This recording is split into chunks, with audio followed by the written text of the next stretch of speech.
Most people look at mathematics with confusion and disdain, but most people don't understand the joy of mathematics. I did not understand the joy of math in school. I remember being berated for my mistakes, feeling inferior, and staring down a sheet full of squiggles that made me feel distressed rather regularly.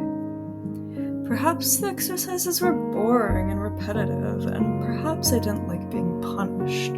But either way, I don't recall ever being taught math in an appealing way.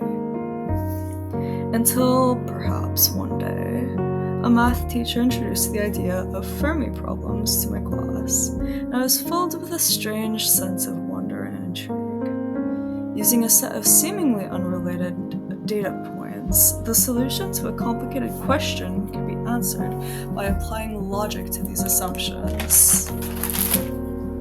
That is, the number of piano tuners in New York depends on the number of pianos, which depends on the number of houses, because realistically you're not going to have more than one piano per house. And perhaps you want to make another assumption here, like what percentage of houses have a piano? Give it 1/3 roughly. And you also need to look at how often they need to be tuned. You can take a wild guess here, I guess. But the more assumptions you make, obviously, the less accurate your answer will be. It was through Fermi problems I was first introduced to the beautifully logical structures of mathematical ideas that lie behind the often insurpassable barrier of raw calculation that is taught for so many years in school. I realized how quickly some of these unsurpassable barriers could be surpassed after approaching a math textbook on my own terms.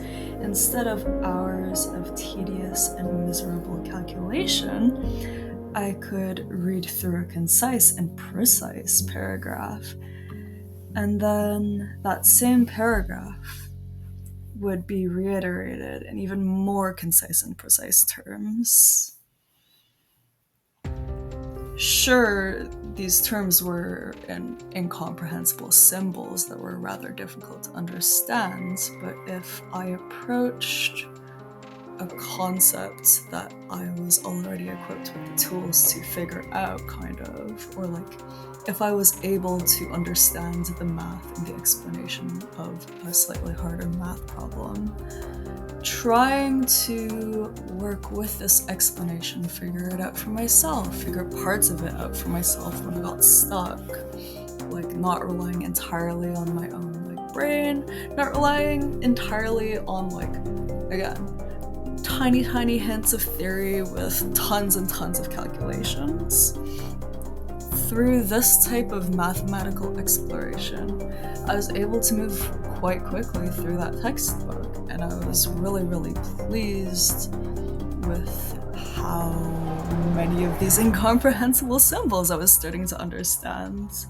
And it got to the point where I was dreaming about doing math. It was quite an interesting couple of months. With practice, parsing this mathematical language does become easier.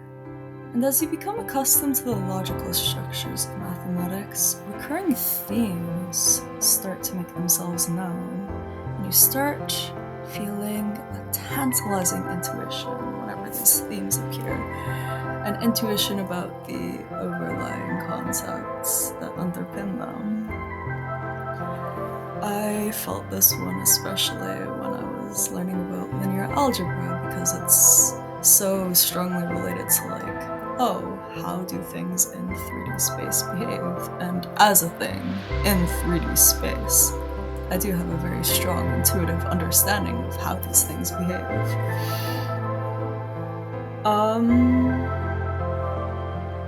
All of this is, of course, to say, math is beautiful.